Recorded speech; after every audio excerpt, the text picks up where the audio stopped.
Hola, buenas tardes. Good afternoon. My question would be for the lady that spoke about the we.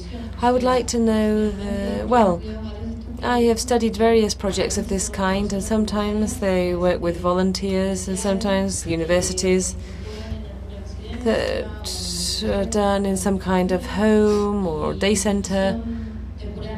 And they're temporary. They last a fixed time. I'd like to know whether you are thinking of continuing the activity, this we activity, as something. Are they going to generate a program of activities?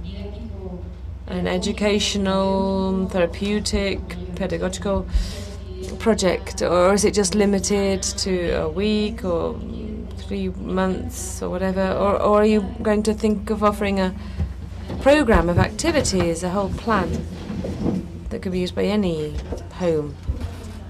Well, thank you for that question. We and the training in this case, well, one of the therapists was left in charge of carrying on with this game in that particular center. And when it comes to financing, obviously all public institutions and universities, in order to get money, well, we need results. And with these results right now, we can go to other entities and we can say that in a short amount of time we get this. And with this, we can understand that in a longer period, you have to talk, about the objectives that you think you could get.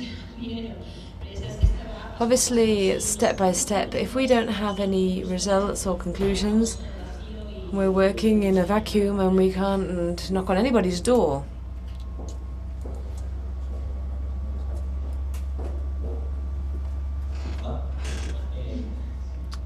Hello. I'm from the University of Granada. I'm sorry he's not holding the microphone very close to his mouth. We can't hear very well. He's asking about the users.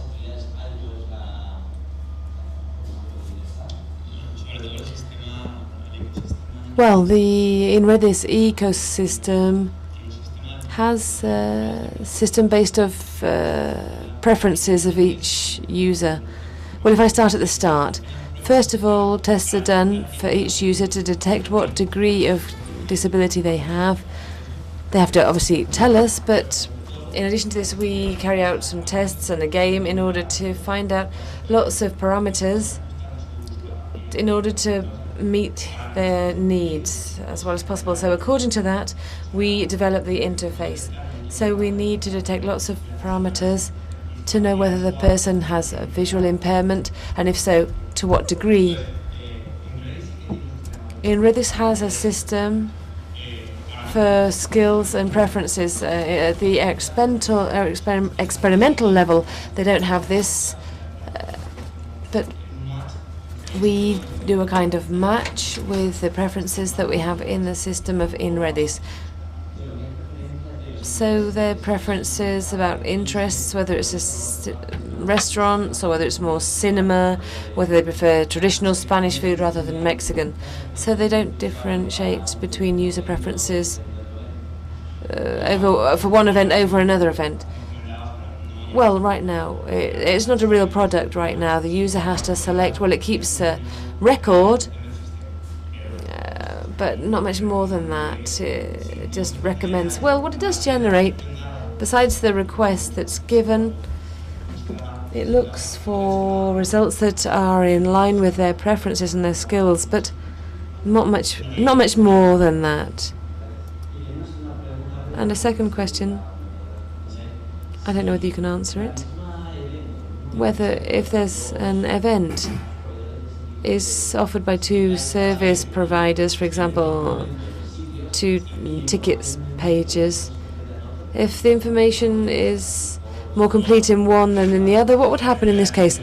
Well, right now we just use restaurantes.com, and we just use one website for restaurants and one website for hotels. We don't have that much information. Obviously, there's a lot to be done. We know that it could be really improved. But what we wanted to do was to show that you can make this purchasing process accessible. So it's really just a demonstration, but there are thousands of lines of research that could be followed and thousands of ways we could be improved. No doubt about that.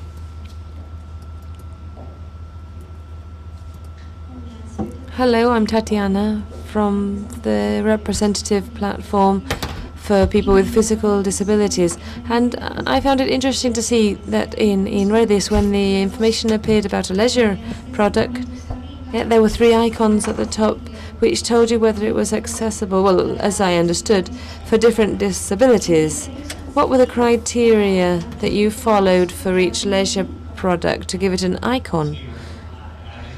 Well, right now, with the information we have, it tells us whether it's accessible or not, whether the place is accessible in architectural terms. And it's simulated at the moment. We've said that a person is accessible for people with visual disabilities or impairment because it doesn't have obstacles, it has wide entrance, etc. We've simulated it really, but the idea would be to have a source of information. It could be our own source of information or one that exists on the website to tell us whether the premises are suitable for people with a physical disability, with hearing impairment, with visual impairment. And that's the idea, but we didn't find anything of that kind. We haven't done so far. The only thing we found was to know whether it was accessible in architectural terms, nothing more than that. We would have to perhaps go to each one and visit it and evaluate it to generate that source of information. That doesn't exist right now. Well, I mentioned it because in our organization we are specialists in accessible tourism.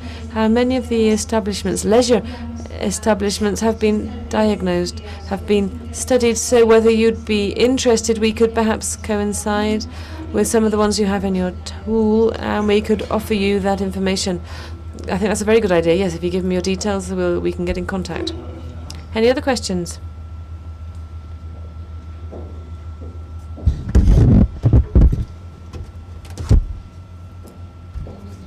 Good afternoon.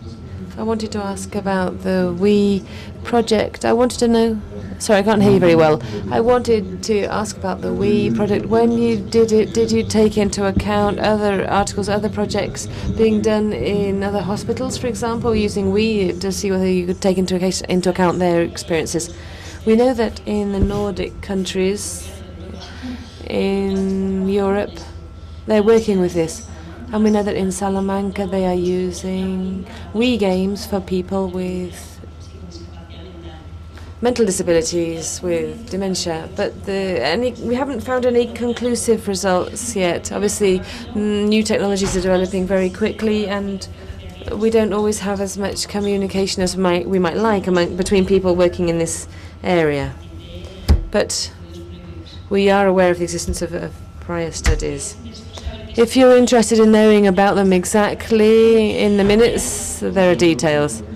Well, above all, because I have kind of been interested by the motivational part of things, and I know that there are metaphysical cognitive rehabilitation studies, then I wondered whether there was, well, whenever we do a research project, I think everybody does it the same way. I think we all look at what's already been done because it makes no sense to start from scratch when other things have been done. So we look at what's been done and what direction we want to head in. So you cover up part of the route, the path. And I think there's information in the article as well if you want to look for more information. Thank you. I had a question for Daniel. I wanted to know if you hung the game on the virtual store. Yes, if you look for Project TNC, which is the initials of the authors, and it appears. Yes, I think the best feedback you can possibly get is from the use of the target users, their experience. There we have a potential world market out there. And you can get a lot of information, I think, there to see what you could improve, how you could improve the game.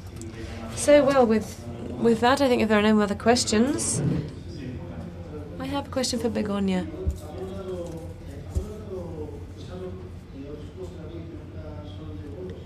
Have you thought about other uses of the Wii? Well, not with this population, because we need a game for which response is slower and where it could depend on their skills. So, for those available on the Spanish market, it was really the one that most or best fitted in with our needs.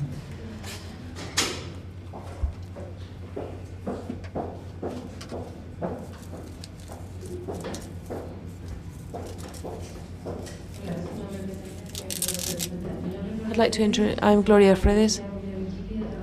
I come from Tarragona, and I asked you about the future plans because at my university we work with We in an old people's home, and I would like to know whether in your project you dealt with the subject of working with illiterate elderly people, because we work with a sample of 8 people and 4 didn't know how to read or write. So the game in this case is based on the rules of the game. It wasn't necessary to read, so interaction was very easy and we didn't have any problems. The people that couldn't read or write could learn how to play the game in a normal way. We did it with boxing as well, but it wasn't as well accepted.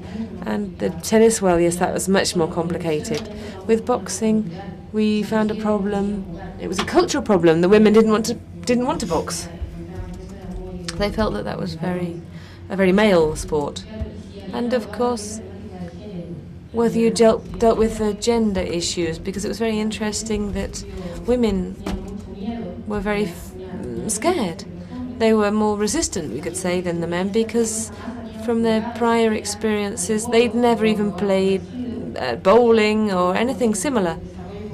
And in the following development of the activity, we saw that the women actually were better than the men. They had greater levels of concentration, and their expectations went from less to more. They saw, oh, I can play. The men had played when they were young, but in reality the men were more frustrated by the experience. So this would be interesting to look at. I wanted to know whether in your experience the issue of gender or illiteracy for that older group up to 91, which was the oldest person in our group that we worked with. I wanted to hear about what you found. Well, yes. Both.